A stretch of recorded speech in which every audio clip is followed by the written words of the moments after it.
All praise due to the Most High family. We back with another Acres anime review. I just finished watching episode 10 of The Rising of the Shield Hero. Episode 10 of season 4. Season 4, episode 10 of the Shield Hero. And so we're making progress with our revolution, with our uprising.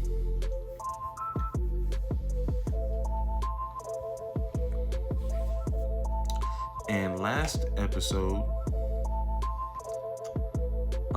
we was introduced to the water dragon Miko, who obviously holds some type of unique position in terms of the government, because it's like it seems that she's beholden to the emperor but not fully, and that she has like some autonomy but not more than the emperor. So I don't know, I'm gonna need more of an explanation on that.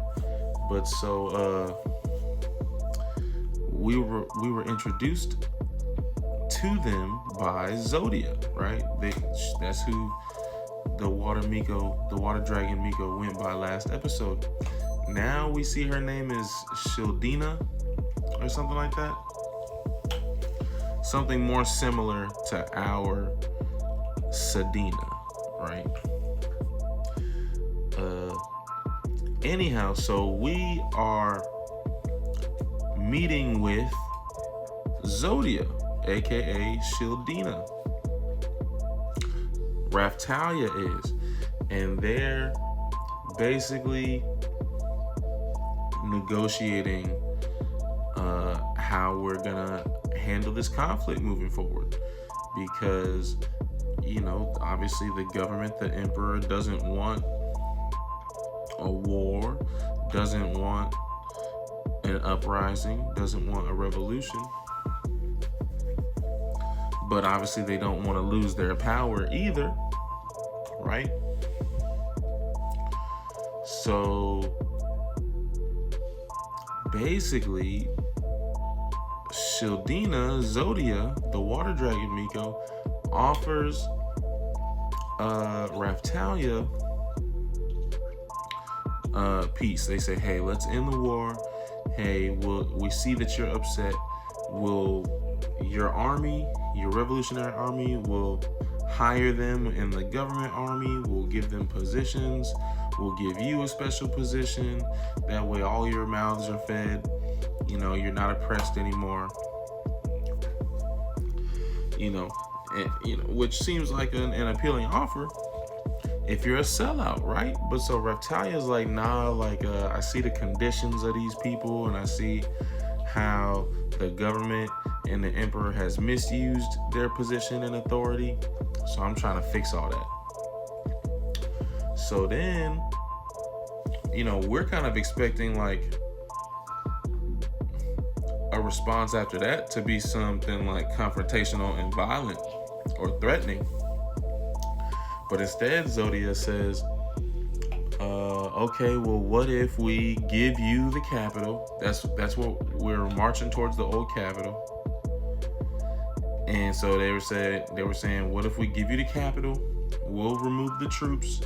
We'll give you the capital, and then we'll continue in peace talks. And so Raftalia's like, all right, well, bet, that sounds good. I mean, you're just gonna give us the capital.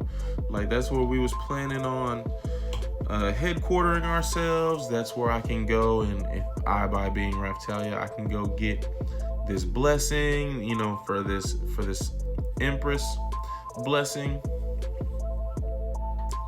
So that sounds even more appealing than selling out, to our own benefit. So we'll take that.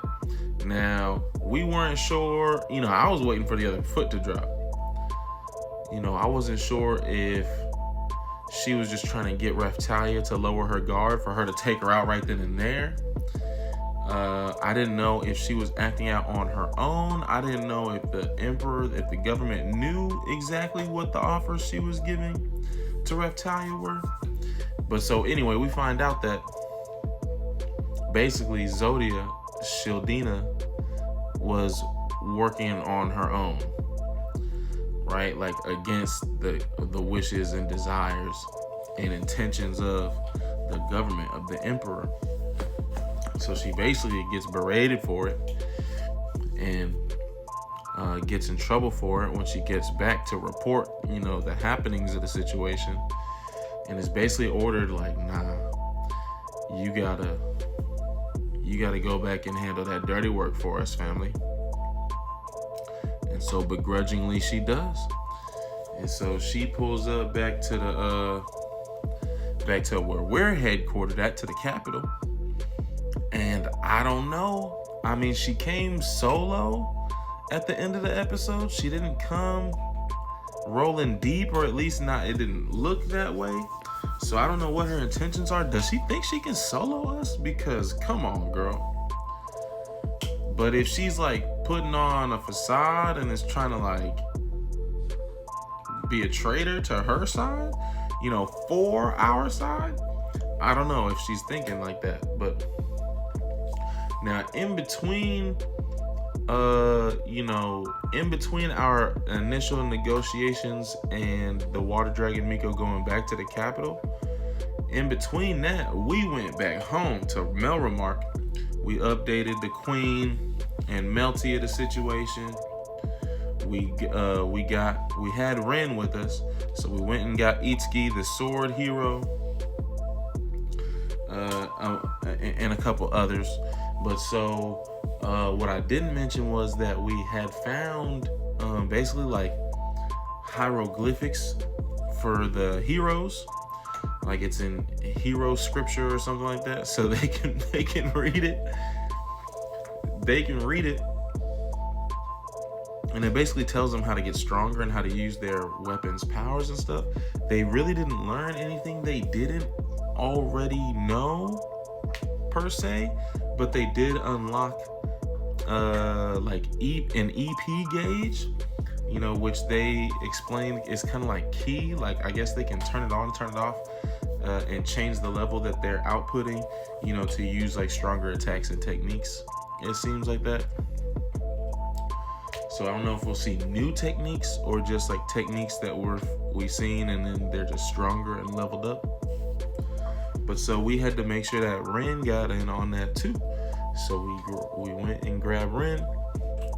He got the same power up, because we're really preparing for war with the government, with the emperor.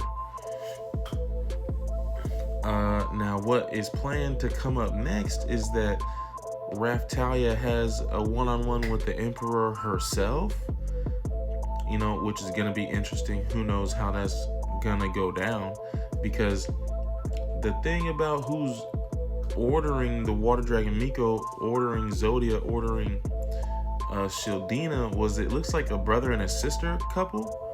Not like a real couple, but like a duo.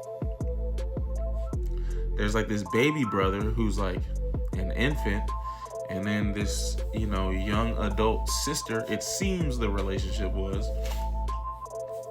but it seems the real emperor is the little boy, and his sister's really just acting in an authoritative role. So I think Raphtalia's meeting with the boy.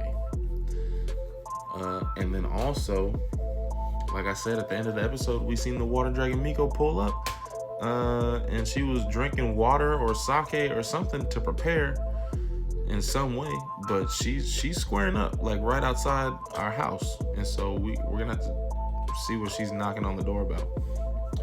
Peace and love.